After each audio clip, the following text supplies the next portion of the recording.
vete por nada.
ಯಾರನ್ನ ಕರ್ಕೊಳಿಸ್ಕೊಟ್ಟು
ಭಾರತದಲ್ಲಿನ ಪ್ರತಿಯೊಬ್ಬ ಪ್ರಜೆಯು ಸಮಾನತೆಯಿಂದ ಬಾಳಬೇಕೆಂಬ ಸದುದ್ದೇಶದಿಂದ ಡಾಕ್ಟರ್ BR ಅಂಬೇಡ್ಕರ್ ಅವರು ಸಂವಿಧಾನವನ್ನು ರಚನೆ ಮಾಡಿದ್ದು, ಯಾರು ಸಂವಿಧಾನವನ್ನು ಸಂಪೂರ್ಣವಾಗಿ ಓದಿಲ್ಲ ಅಂಥವರು ಸಂವಿಧಾನದ ಬಗ್ಗೆ ಸಣ್ಣತನವಾಗಿ ಮಾತನಾಡ್ತಾರೆ. ಯಾರು ಸಂವಿಧಾನವನ್ನು ಪರಿಪೂರ್ಣವಾಗಿ ಓದಿಕೊಂಡಿರುತ್ತಾರೋ ಅಂಥವರು ದೊಡ್ಡ ರೀತಿಯಲ್ಲಿ ಮಾತನಾಡುತ್ತಾರೆ ಎಂದು ಜಾನಪದ ಕಲಾವಿದ ನಾರ್ಮಕಲ್ಲಿ ಮುನ್ರೆಡ್ಡಿರವರು ತಿಳಿಸಿದರು. 75ನೇ ಗಣರಾಜ್ಯೋತ್ಸವದ ಅಮೃತ ಮಹೋತ್ಸವದ ಆಚರಣೆ ಅಂಗವಾಗಿ ಕರ್ನಾಟಕ ಸರ್ಕಾರದಿಂದ ಸಂವಿಧಾನ ಜಾಗೃತಿ ಜಾಥಾ ರಥಯಾತ್ರೆಯನ್ನು ಹಮ್ಮಿಕೊಳ್ಳಲಾಗಿದ್ದು, ಮಂಗಳವಾರ ಚಿಂತಾಮಣಿ ತಾಲೂಕು ಕೆಂಚರ್ಲಹಳ್ಳಿ, ಕೋಟಗಲ್ಲು, ಬೊಮ್ಮಶೆಟ್ಟಹಳ್ಳಿ, ಮೆಂಡಿಗಲ್, ಹೆಸರಾಗುಟ್ಟಹಳ್ಳಿ ಹಾಗೂ ಇರಗಂಪಲ್ಲಿ ಗ್ರಾಮ ಪಂಚಾಯಿತಿ ಕೇಂದ್ರಗಳಿಗೆ ಆಗಮಿಸಿದಾಗ ಸ್ಥಳೀಯ ಗ್ರಾಮ ಪಂಚಾಯಿತಿ ಅಧಿಕಾರಿಗಳು ಹಾಗೂ ಮುಖಂಡರು ಸಂವಿಧಾನ ಜಾಗೃತಿ ಜಾಥಾ ರಥಕ್ಕೆ ವಿಶೇಷ ಪೂಜೆ ಸಲ್ಲಿಸಿ ಅದ್ದೂರಿಯಾಗಿ ಬರಮಾಡಿಕೊಂಡರು. ಬೊಮ್ಮಶೆಟ್ಟಹಳ್ಳಿ ಗ್ರಾಮ ಪಂಚಾಯಿತಿ ಕೇಂದ್ರದಲ್ಲಿ ಹಮ್ಮಿಕೊಂಡಿದ್ದ ಸಂವಿಧಾನ ಜಾಗೃತಿ ಜಾಥಾ ರಥದ ಕಾರ್ಯಕ್ರಮವನ್ನುದ್ದೇಶಿಸಿ ಜಾನಪದ ಕಲಾವಿದ ನಾರ್ಮಕಲ್ಲಿ ಮುನ್ರೆಡ್ಡಿ ಮಾತನಾಡಿ, ಭಾರತದಲ್ಲಿ ಸಂವಿಧಾನ ಎಂಬುದು ಇಲ್ಲದೇ ಇದ್ದರೆ ಹೆಣ್ಣು ಮಕ್ಕಳು ತುಂಬ ತೊಂದರೆಗಳನ್ನು ಅನುಭವಿಸಬೇಕಾಗಿತ್ತು. ಭಾರತದ ಪ್ರಜೆಗಳಾದ ನಾವು ಭಾರತವನ್ನು ಒಂದು ಸಾರ್ವಭೌಮ, ಸಮಾಜವಾದಿ, ಜಾತ್ಯತೀತ, ಪ್ರಜಾಸತ್ತಾತ್ಮಕ ಗಣತಂತ್ರವನ್ನಾಗಿ ವಿಧಿಯುಕ್ತವಾಗಿ ಸ್ಥಾಪಿಸಿ ಎಲ್ಲ ಪ್ರಜೆಗಳಿಗೂ ಸಾಮಾಜಿಕ, ಆರ್ಥಿಕ ಮತ್ತು ರಾಜಕೀಯ ನ್ಯಾಯವನ್ನು, ವಿಚಾರ, ಅಭಿವ್ಯಕ್ತಿ, ನಂಬಿಕೆ, ಭಕ್ತಿ ಮತ್ತು ಆರಾಧನೆಗಳಲ್ಲಿ ಸ್ವಾತಂತ್ರ್ಯವನ್ನು, ಸ್ಥಾನಮಾನ ಮತ್ತು ಅವಕಾಶಗಳ ಸಮಾನತೆಗಳನ್ನು ದೊರಕಿಸಿ ವೈಯಕ್ತಿಕ ಘನತೆ ಮತ್ತು ದೇಶದ ಒಗ್ಗಟ್ಟು ಮತ್ತು ಐಕ್ಯತೆಗೆ ಎಲ್ಲರಲ್ಲೂ ಭ್ರಾತೃತ್ವವನ್ನು ಪ್ರೋತ್ಸಾಹಿಸಲು ನಿರ್ಧರಿಸಿ ನಮ್ಮ ಸಂವಿಧಾನ ರಚನಾ ಸಭೆಯಲ್ಲಿ 1949 ನವೆಂಬರ್ 26ನೇ ದಿನದಂದು ನಾವೇ ಈ ಸಂವಿಧಾನವನ್ನು ಸ್ವೀಕರಿಸಿ ಶಾಸನವನ್ನಾಗಿ ರೂಪಿಸಿಕೊಂಡಿದ್ದೇವೆ ಎಂದರು. ಇನ್ನು ಕಾರ್ಯಕ್ರಮದಲ್ಲಿ ಗ್ರಾಮ ಪಂಚಾಯಿತಿ ವ್ಯಾಪ್ತಿಯಲ್ಲಿನ ಶಾಲೆಗಳಲ್ಲಿ ಸಂವಿಧಾನ ಕುರಿತಂತೆ ಪ್ರಬಂಧ ಸ್ಪರ್ಧೆ, ಚರ್ಚಾ ಸ್ಪರ್ಧೆ, ಕ್ವಿಜ್ ಸ್ಪರ್ಧೆಗಳಲ್ಲಿ ಭಾಗವಹಿಸಿ ವಿಜೇತರಾದ ವಿದ್ಯಾರ್ಥಿಗಳಿಗೆ ಪ್ರಥಮ ಮತ್ತು ದ್ವಿತೀಯ ಬಹುಮಾನಗಳನ್ನು ನೀಡುವುದರ ಜೊತೆಗೆ ಪ್ರಶಸ್ತಿ ಪತ್ರ ನೀಡಿ ಮತ್ತು ಸಂವಿಧಾನ ಓದು ವಿದ್ಯಾರ್ಥಿ ಯುವಜನರಿಗಾಗಿಯೇ ಎಂಬ ಕೈಪಿಡಿಯನ್ನು ನೀಡಲಾಯಿತು. ಪೂರ್ಣ ಕುಂಭಮೇಳ ಹೊತ್ತ ಮಾತೆಯರು, ಮಹಿಳೆಯರು ಹೆಚ್ಚಿನ ಸಂಖ್ಯೆಯಲ್ಲಿ ಭಾಗವಹಿಸಿ ಸಂವಿಧಾನ ಜಾಗೃತಿ ಜಾಥಾಗೆ ಅದ್ದೂರಿ ಸ್ವಾಗತ ಕೋರಿದರು. ಜಾಥಾದಲ್ಲಿ ವಿವಿಧ ಕಲಾ ತಂಡಗಳು, ತಮಟೆ ಕಲಾವಿದರು ಅಂಬೇಡ್ಕರ್ ಜಾಗೃತಿ ಗೀತೆಗಳನ್ನು ಸಿದ್ಧಾರ್ಥ ಯುವ ಕ್ರೀಡಾ ಸಾಂಸ್ಕೃತಿಕ ಸಂಘದವರು ಆಡಿದರು. ಈ ಸಂದರ್ಭದಲ್ಲಿ ಸಮಾಜ ಕಲ್ಯಾಣ ಇಲಾಖೆ ಸಹಾಯಕ ನಿರ್ದೇಶಕ ಶ್ರೀನಿವಾಸ ನಾಯ್ಕ, ಬೊಮ್ಮಶೆಟ್ಟಹಳ್ಳಿ ಗ್ರಾಮ ಪಂಚಾಯಿತಿ ಅಭಿವೃದ್ಧಿ ಅಧಿಕಾರಿ ರವಿ, ಸಮಾಜ ಕಲ್ಯಾಣ ಇಲಾಖೆ N Krishna, Lakshmaiah, Lakshmappa, YV Reddappa, nodal ಅಧಿಕಾರಿ ರೇಖಾ ಸೇರಿದಂತೆ ಸ್ಥಳೀಯ ಗ್ರಾಮ ಪಂಚಾಯಿತಿ ಅಧ್ಯಕ್ಷರು, ಉಪಾಧ್ಯಕ್ಷರು, ಸದಸ್ಯರು ಹಾಗೂ ಎಲ್ಲ ಶಾಲೆಗಳ ಶಿಕ್ಷಕರು, ವಿದ್ಯಾರ್ಥಿಗಳು ಮತ್ತಿತರರು ಉಪಸ್ಥಿತರಿದ್ದರು. ಸಂವಿಧಾನ ಜಾಗೃತಿ ಜಾಥಾ ಅಂತ ಇವತ್ತು ಬಂದು ಪೀಠಿಕೆ ನಮ್ಮ ಕೈಗೆ ಬರ್ತಾ ಇದೆ. ಏನು ಸಂವಿಧಾನದಲ್ಲಿ ಏನಿದೆ, ಏನು ಸ್ವಲ್ಪ ವ್ಯತ್ಯಾಸಗಳಿದೆ ಅಂತ ಈ ಸಮಾಜದಲ್ಲಿ, ಭಾರತ ದೇಶದಲ್ಲಿ ಎಲ್ರಿಗೂ ಹಸಿವಿದೆ, ಆಸೆ ಇದೆ. ಇಲ್ಲಿ ಹೆಣ್ಣು ಮಕ್ಕಳಿದ್ದಾರೆ, ಗಂಡು ಮಕ್ಕಳಿದ್ದಾರೆ. ನಮ್ಮ ಸಣ್ಣತನಗಳು ತುಂಬಾ ಚೆನ್ನಾಗಿ ಕೆಲಸ ಮಾಡ್ತಾ ಇದ್ದಾರೆ. ನಾವು ಮನುಷ್ಯರಾಗಿ ಕೆಲವರು ಕಾಣಿಸ್ತೀವಿ ಅಷ್ಟೇ. ಆ ಮೃಗಗಳಿಗೂ ನಮಗೂ ಏನು ವ್ಯತ್ಯಾಸ ಇಲ್ಲ. ಇದು ಬೇಕಾಗಿಲ್ಲ. ನಾವು ಮನುಷ್ಯರಾಗೆ ಬದುಕಬೇಕು. ಎಲ್ರಿಗೂ ಹಸಿವಿದೆ, ಎಲ್ರಿಗೂ ಆಸೆ ಇದೆ. ಯಾರಿಗಾರಿಗೂ ತೊಂದರೆ ಬೇಡ ಅಂತ ಸಂವಿಧಾನದಲ್ಲಿ ಈ ಕಾನೂನು ಮಾಡಿದ್ರು. ಇಲ್ಲಿ ಜಾಸ್ತಿ ಜನ ಹೆಣ್ಮಕ್ಳಿದ್ದೀರಿ. ಸಂವಿಧಾನ ಏನಾದರೂ ಇಲ್ಲ ಅಂದಿದ್ರೆ ನೀವೆಲ್ಲಿರ್ತಾ ಇದ್ರು ಗೊತ್ತಿಲ್ಲ ನನಗಂತೂ. ಇವತ್ತು ಮಾತಾಡ್ತಾರೆ, ಎಷ್ಟು ಸಣ್ಣದಾಗಿ ಮಾತಾಡ್ತಾರೆ ಅಂತಂದ್ರೆ ನಾನು ಮಾತಾಡಬಾರ್ದು ಗೊತ್ತಾಗ್ತಾ ಇಲ್ಲ. ಆದ್ರೂ ನಾನು ನೇರವಾಗಿ ಮಾತಾಡ್ತೀನಿ. ಆಡ್ಬಿಡ್ಲಿ ಅಂತದ ಬೋಕುಲು ತೊಮ್ಮಿದೆಗಿದೆ ಅವರ ಅಲ್ವಾ? ನಗಬಾರ್ದು.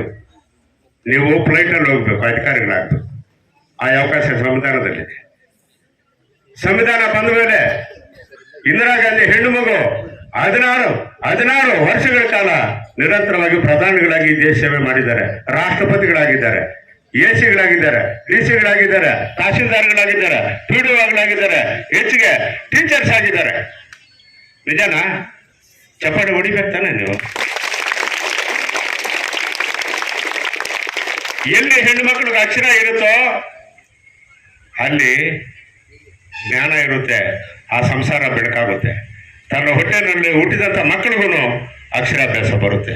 ಹಂಗಾಗಿ ಹೆಣ್ಣು ಮಕ್ಕಳಿಗೂ ಎಲ್ಲ ರಂಗಗಳಲ್ಲೂ ಪ್ರಾಧಾನ್ಯತೆ ಕೊಡಬೇಕು ಅಂತ ಅಂಬೇಡ್ಕರ್ ಅವರು ಲೋಕಸಭೆಯಲ್ಲಿ ಮಂಡನೆ ಮಾಡಿದರೆ ಸರ್ಕಾರಗಳು ಇದು ಮಾಡೋಕ್ಕಾಗಲ್ಲ ಅಂತವೆ.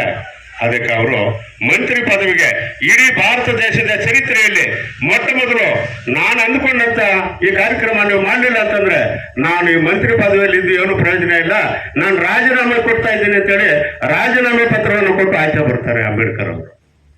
ಇವತ್ತು ಯಾರಾದ್ರೂ ಅಂತ ಅವ್ರು ಇದ್ದಾರ? ಏನು ಫೋನ್ ಕೊಡದೇನೆ ಪ್ರಮಾಣ ವಚನ ಸ್ವೀಕಾರ ಮಾಡ್ತಾರೆ.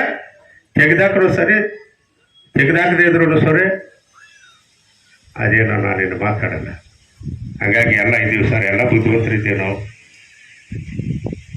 ಜಾಸ್ತಿ ಜನ ಮಾತಾಡ್ತಾರೆ ಅಂಬೇಡ್ಕರ್ ಅವರ ಯಾರೋ SC/ST ಅವ್ರಿಗೆ, ಅಷ್ಟು ಅಹಿಂದ ವರ್ಗದವ್ರಿಗೆ ಮಾಡಿದ್ರು ಅಂತ. ತಪ್ಪು ಕಲ್ಪನೆ. ಯಾರು ಸಂವಿಧಾನವನ್ನ ಪರಿಪೂರ್ಣವಾಗಿ ಓದಿಲ್ಲ ಅವರು ಸಣ್ಣತನವಾಗಿ ಮಾತಾಡ್ತಾರೆ. ಯಾರು ಸಂವಿಧಾನವನ್ನ ಪರಿಪೂರ್ಣವಾಗಿ ಓದ್ಕೊಂಡಿದ್ದಾರೆ ಅವರು ದೊಡ್ಡ ರೀತಿಯಲ್ಲೇ ಮಾತಾಡ್ತಾರೆ. ಹಂಗಾಗಿ ನಾವು ಅನ್ನ ತಿಂತೀವಿ, ನೀರು ಕುಡಿತೀವಿ, ನಮಗೆ ಬಾಯಿ ಇದೆ, ಕಣ್ಣಿದೆ, ಕೈಕಾಲಿದೆ, ನಮಗೆ ಜ್ಞಾನ ಇದೆ. ಇವೆಲ್ಲ ಸಂಪಾದನೆ ಮಾಡಿಕೊಂಡು ನಾವು ಮನುಷ್ಯರಾಗೆ ಬದುಕಬೇಕು. ಇನ್ನೊಬ್ಬರಿಗೆ ತೊಂದರೆ ಕೊಟ್ಟು ನಾನು ಮಾತ್ರ ಚೆನ್ನಾಗಿರ್ತೀನಪ್ಪ ಅಂತಂದ್ರೆ ಅವನು ಮನುಷ್ಯನಾಗಲಿಕ್ಕೆ ಸಾಧ್ಯನೇ ಆಗಲ್ಲ. ಹಂಗಾಗಿ ಸಂವಿಧಾನ, ಸರಿಯಾದ ವಿಧಾನವೇ ಸಂವಿಧಾನ. ಬ್ರಿಟಿಷ್ ಅವ್ರನ್ನೇನೋ ಓಡಿಸಿದ್ವಿ, ಆದ್ರೆ ನಮ್ಮ ದೇಶದಲ್ಲಿ ನಾವೇಗ ಬದುಕೋಬೇಕು ಅಂತ ಒಂದು ದಾರಿ ಬೇಕಲ್ಲ. ಯಾವುದೋ ಒಂದು ಊರಿಗೆ ಹೋಗ್ಬೇಕಂದ್ರೆ ಒಂದು ದಾರಿ ಬೇಕಾನೆ. ಆ ದಾರಿ ಇಲ್ಲ ಅಂದ್ರೆ ಹೆಂಗ್ ಹೋಗ್ತೀರಿ? ಹಂಗಾಗಿ ಆ ಸುಗಮವಾದ ದಾರಿ ಯಾವ ರೀತಿ ಇರುತ್ತೋ ನಾವು ಬದುಕಬೇಕು. ಈ ದೇಶವನ್ನು ಆ ರೀತಿಯಲ್ಲಿ ನಾವು ನಡೆಸ್ಕೊಂಡು ಹೋಗಬೇಕು ಅಂತ ಅಂಬೇಡ್ಕರ್ ಅವರನ್ನ ಕರಡು ಸಮಿತಿ ಅಧ್ಯಕ್ಷರಾಗಿ, ರಾಜೇಂದ್ರ ಪ್ರಸಾದ್ ಅವರು ರಚನಾ ಸಮಿತಿ ಅಧ್ಯಕ್ಷರಾಗಿ, ಅಂಬೇಡ್ಕರ್ ಅವ್ರ ಜೊತೆಗೆ ಎಲ್ಲ ಜನಾಂಗದವರು ಇದ್ರು. ಕೆಲವರು ಮಾತಾಡ್ತಾರೆ ಅಂಬೇಡ್ಕರ್ ಒಬ್ಬರು ಸೊತ್ತಲ್ಲ, ಈ ಭಾರತ ದೇಶದ ಸೊತ್ತು. ಇಡೀ ಕಟ್ಟಬೇಕು, ನಾವು ಕಟ್ಟಬೇಕು, ನಾವು ಕಟ್ಟಬೇಕು. ದೊಡ್ಡ ಮನಸ್ಸುಗಳ ಕಂಡ ಕನಸುಗಳ ಕಟ್ಟಬೇಕು. ನಾವು ಕನಸ ಕಟ್ಟಬೇಕು, ನಾವು ಮನಸ್ಸ ಕಟ್ಟಬೇಕು. ಕನಸ ಕಟ್ಟಬೇಕು, ನಾವು ಮನಸ್ಸ ಕಟ್ಟಬೇಕು. ನೆನಪಿಟ್ಕೋಬೇಕು. ಅದು ನಮ್ಮ ದೇಶದ ಗುರಿ. ಅದೇನಂತಂದರೆ ಪ್ರಜಾಪ್ರಭುತ್ವ ಮತ್ತು ಸಮಾಜವಾದ ಮತ್ತು ಜಾತ್ಯತೀತೆ ಮತ್ತು ರಾಷ್ಟ್ರೀಯ ಸಮಗ್ರತೆ, ಈ ಗುರಿಗಳನ್ನು ವ್ಯಕ್ತವಾಗಿ ಸ್ಪಷ್ಟಪಡಿಸುತ್ತದೆ ಈ ನಮ್ಮ ಸಂವಿಧಾನ. ಇದು ನಮ್ಮ ಹಕ್ಕುಗಳನ್ನು, ನಮ್ಮ ಕರ್ತವ್ಯಗಳನ್ನು ಕೂಡ ತಿಳಿಸುತ್ತದೆ. ಸೊ ಇದನ್ನು ನಾವು ಯಾವಾಗಲೂ ನಮ್ಮ ದೈನಂದಿನ ಜೀವನದಲ್ಲಿ ಇದನ್ನು ಅಳವಡಿಸ್ಕೊಂಡು ನೀವು ಬದುಕಬೇಕು. ಮುಂದೆ ಎಲ್ಲರೂ ಅಧಿಕಾರಿಗಳಾಗುವಾಗೂ ಸಹ ಇದನ್ನು ನಿಮ್ಮ ಕರ್ತವ್ಯದಲ್ಲಿ ನೀವು ಇದನ್ನು ಪಾಲಿಸಬೇಕು.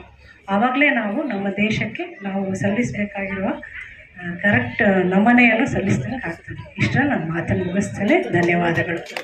ಕರ್ನಾಟಕ ಸರ್ಕಾರ ಜನವರಿ 26ನೇ ತಾರೀಕು ಇಡೀ ರಾಜ್ಯಾದ್ಯಂತ ಎಲ್ಲ ಜಿಲ್ಲಾ ಕೇಂದ್ರಗಳಲ್ಲಿ ಎಲ್ಲ ಒಟ್ಟಿಗೆ ಇಡೀ ಕರ್ನಾಟಕದ 30 ಜಿಲ್ಲೆಗಳಲ್ಲೂ ಸಹ ಒಂದೇ ಸಾರಿ ಜಾಥಾನ್ನ ಹೊರಟಿದೆ. ಇದು ಪ್ರತಿಯೊಂದು ಗ್ರಾಮ ಪಂಚಾಯತಿಯಲ್ಲೂ ಸಹ ಹೊರಟು ಈ ತಿಂಗಳು 25ನೇ ತಾರೀಕು ಕೊನೆಗೊಳ್ತದೆ. ಇದರ ಉದ್ದೇಶ ಏನಪ್ಪಾ ಅಂದ್ರೆ ಸಂವಿಧಾನವನ್ನ ಎಲ್ಲ ಅರ್ಥ ಮಾಡಿಸೋದು, ಎಲ್ಲರಿಗೂ ಇದನ್ನ ಮುಟ್ಟುವಂತ ಕಾರ್ಯಕ್ರಮ ಆಗಬೇಕು ಅಂತ ಸರ್ಕಾರ ಹಮ್ಮಿಕೊಂಡಿರೋದ್ರಿಂದ ಇದು ಮಹತ್ವವಾದಂಥ ವಿಚಾರ ಅಂತ ಭಾವಿಸಿ, ಮತ್ತೆ ವಿಶೇಷವಾಗಿ ನಾನು ಚಿಲ್ಕಲ್ನೇರ್ಪಲ್ಲಿ ಮತ್ತು ಇಲ್ಲಿ 2 ಕಡೆ PDO ಆಗಿರ್ತಕ್ಕಂಥ ರವಿ ಅವರು, ದಯವಿಟ್ಟು ಅವರಿಗೆ ನಾನು ಅಭಿನಂದನೆಗಳನ್ನು ಸಲ್ಲಿಸ್ತೀನಿ. ಏನೇ ಕೆಲಸ ಕೊಟ್ಟರು ಅಚ್ಚುಕಟ್ಟಾಗಿ ಮಾಡ್ತಾರೆ, ಅದಕ್ಕೊಂದು ಒತ್ತು ಕೊಟ್ಟು ಅದು ಪ್ರಾಮಾಣಿಕವಾಗಿ ಕೆಲಸ ಮಾಡ್ತಾರೆ. ಹಂಗಾಗಿ ಅವ್ರಿಗೂ ಸಹ ಈ ಒಂದು ನಮ್ಮ ಸಮಾಜ ಕಲ್ಯಾಣ ಇಲಾಖೆ ವತಿಯಿಂದ ಅವರಿಗೆ ಹೃತ್ಪೂರ್ವಕವಾದಂಥ ಧನ್ಯವಾದಗಳನ್ನು ಅರ್ಪಿಸ್ತೇನೆ. ಅದೇ ರೀತಿಯಾಗಿ ಈ ಒಂದು ಭೂಮಿಶೆಟ್ಟಹಳ್ಳಿ ಗ್ರಾಮ ಪಂಚಾಯತ್ ವ್ಯಾಪ್ತಿಗೆ ಒಳಪಡುವಂಥ ಎಲ್ಲ ಶಾಲಾ